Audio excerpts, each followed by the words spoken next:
Today's Sunday, fun day. We're trying to figure out what we're gonna do. Sage is still waking up, right? My daddy said we have to go to the museum, but we're going straight to the office. I changed my mind. Yeah, she changed her mind. So we might just go straight to my office. We are. Or maybe we can go, get wet somewhere. Right, we're gonna get wet first. So maybe we could do that. We'll figure something out.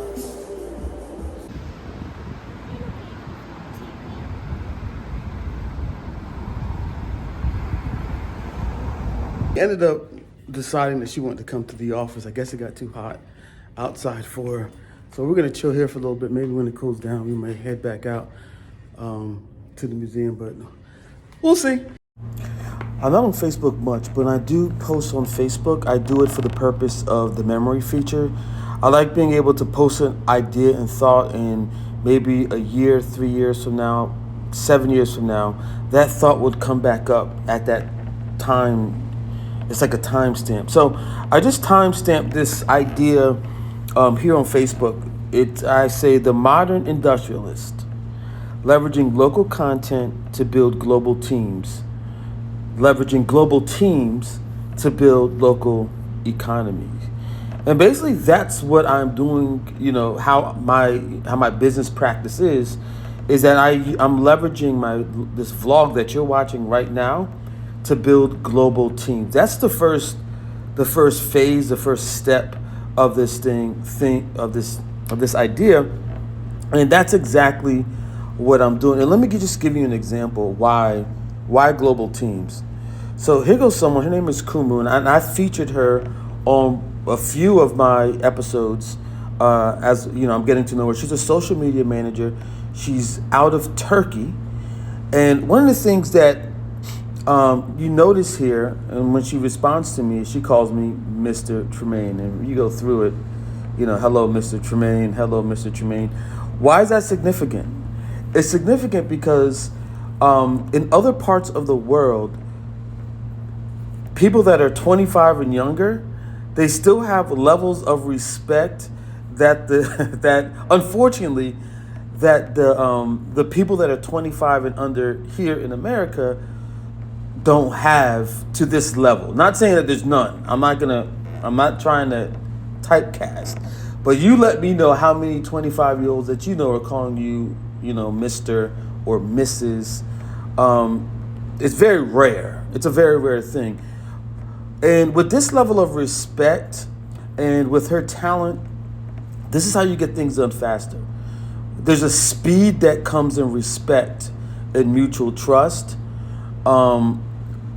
that you don't get when you have to really wrestle with somebody's inhibition of not wanting to work or not the willingness not to work. And don't get it twisted. I'm pro Gen Z, millennials.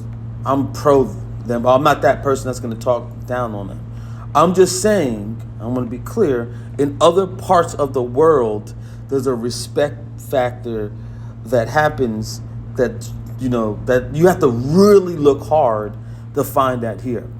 So that's the first part of this, leveraging local content to build global teams. And I'm able to share my content there in Turkey, and like little things like Chipotle, she doesn't know what that is, but she's fascinated by it. She's researching, and like my local mall, the Lehigh Valley Mall, like some of the content she posted, feature that. So it's a learning thing for her as well. She doesn't take it for granted. So I don't know. I just want to share that thought. I wanted to expound on it, and then here the second part. I'm not going to go too deep in this. The leveraging global teams to build local economy. So as I'm building out my personal economy, it spills out into the community economy, which is it's just a ripple effect. So this is the idea that I wanted to expound on more. The idea of the modern industrialist. I'm trying to give y'all watching this the blueprint. I'm trying to give you the breadcrumbs because they say success leaves clues. When we stand this company all the way up, because we're still building, out the processes and everything. But when we stand it up, the way it's going to operate is going to be and I'm not going to say light years, but I'm going to say 3 to 5, maybe a decade ahead of how companies are operating. So, and it's always this balance of being able to hold on to, like, I could, see the future, but being present. And that's what this vlog allows me to do. It keeps me present. It doesn't allow my mind to just, because I can go, my mind. I have this idea called the 100-year plan. Like, I am a very long-term thinker, which has been to my detriment in a lot of ways, because I haven't been present and looking at what's in front of me. That's what this vlog helps me keep accountability to do, is to be able to balance that out. But what I'm sharing with you are little clues, all little, it's all gonna make sense. And what I always say, and I always have to remind myself of, even though my subscriber count or my view count is low, I'm still doing this under the radar. You may watch this when everything makes sense 5 years from now, and be like, oh, wow, he was leaving clues the whole time. Yes, I'm still very much under the radar, which is a good thing, which is a really good thing. I'm not in a rush to have a lot of subscribers or a lot of views. I'm not trying to hit a viral moment. That's not the game that I'm playing. The game that I'm playing is long-term thinking, but present action, hyper present, hyper now actions, like what's happening right now, and then using what I have, the resources that I have, whether it be capital, whether it be talent, whether it be knowledge, my network, all these things compound over time. So I'm happy that I'm still doing this under the radar. I might have a few of you that are paying attention and watching this diligently, but that's few and far between. I'm just stacking, and I'm gonna keep on bringing this point home. I'm just stacking it. Let's have some story time. So story time here is what I was mostly inspired by is, I can say 3 people. First, Soulja Boy. My YouTube strategy, and it's not even a YouTube strategy. It's just my strategy that I'm bringing YouTube in. That's helping to document. I'm using it as a tool. But watching Soulja Boy, I spent about a few years ago, maybe 5 years ago, or maybe more than that. Anyway, I watched every single video of Soulja Boy from the very first one that he did. And I watched his whole career pan out. And he documented that whole thing. And Soulja Boy, he's the one that really brought, rap music to the internet. I also did the same thing with Justin Bieber. I watched his whole career unfold on YouTube. I did the same thing with Mr. Beast, who's like the #1 YouTuber in the world. I watched, not all of Mr. Beast has a lot, but I watched some of his very oldest stuff, and you see the change and the difference, and I study those patterns. Same thing with me. If you go on my channel and you click oldest, you'll see 5 years ago, I was doing these videos, and then you see how things shift and how things change. I was always fascinated by that transformational process. And I'm so grateful that I get to experience it for myself right now. So I just wanted to just share that with you. I'm really, Sundays I'm just spending some time to reflect. I'm going to go to Whole Foods probably a little bit later on today. But for right now, I'm just doing some reflecting. I spend a lot of time reflecting so that I can learn. Right, I'm heading to Whole Foods to finish out my weekly planning. I'm gonna be there for like an hour or 2, then heading back home. Heading there. Let's see, car's stuck up. Heading there right now. So stay tuned. One of the things that I try to do before really locking in on a project is finding and discovering what the core belief is. And once I kind of get the core belief and kind of like lock in on that, then everything else flows out of that. Because what I realized is if I go into a project and I don't understand what I truly believe about it, it creates this dissonance and this disconnect of pulling the pieces together. So what I learned is to do that in the beginning. I do two things. I do a pre-mortem. So basically I look at all the things, all the points of failures that I think that could stop the project.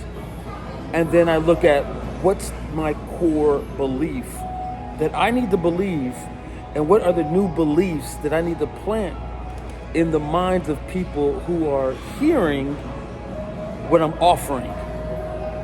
I'm gonna say that again. I have to create my belief system. What do I believe about this? What do I believe about the value? And then what are the new beliefs that I have to plant in the listeners or the viewers' mind, like inception, in order to make whatever I'm offering irresistible, irresponsible if you don't move forward. So that's what I'm doing now. Let me show you really quick. Core beliefs. So I'm locking in here. I'm looking at the new beliefs. So the new belief here is leveraged identity over personal brand. Leveraged identity over personal brand. And there is a difference. I'm not going to get too much deep into it right now. But what I am going to say is, I can almost guarantee you haven't heard it this way. Core belief. What's your core belief? Okay, I think I landed on my core belief. Version 1.0. Belief for transforming your reality mastery now, TRMYN Labs, is to provide you with a modern approach to personal development, industriousness, and work-life integration while leveraging AI to accelerate your potential. I know that's a lot of words, but that's the first version of this. And what we're going to be able to do is leverage our infrastructure. So the infrastructure that I'm using to get the output that I'm going to license that to other people. It's going to help you create new behaviors and activities to experience exponential growth. I always say the things that I'm doing now, I would never be able to pull off 5 years ago, and that's what I want to. I'm productizing everything that I've been doing over the last 6 months. I'm productizing that, building an infrastructure around it, and I'm going to license it to people so that they can just integrate it into their lives very easily. Pretty much most of it done for you, done for you. The team, the systems, the softwares that I'm using, all that stuff. So stay tuned. Yeah, because he's got it all figured out. Otherwise, he wouldn't be where he is. What I like to do periodically is study fashion, specifically streetwear, high-end streetwear, to get a gauge on the wind. Because fashion to me, it lets you know, like if I tell you 60s, you can see the fashion in 60s if you close your eyes and think about it. If I say 70s, you can close your eyes and think about the fashion in 70s. So fashion has a way of capturing a time period that spoke to a certain generation. So I like to study fashion broadly, specifically streetwear, to learn from that industry and then try to find ways to apply it into private equity, which is such a boring industry, and M&A and venture capital. And that, little things like that is, you're cross-pollinating ideas from one industry and applying it to another. That's how you innovate. That's how you innovate. That's how you come up with an edge on whatever you're doing in your industry. So I'm watching Virgil right now, RIP to Virgil, watching him right now, talking about the future of streetwear. So spend about 12 minutes doing that before I get out of here, because I'm packing up and everything. So, all right, I am done for the evening. I'm about to head home. If there's anything in this video that resonated with you, we'd love to chat with you in the comments. I'll probably be hanging out there for the next 30, 45 minutes. We'd love to hear from you. So with that said, peace.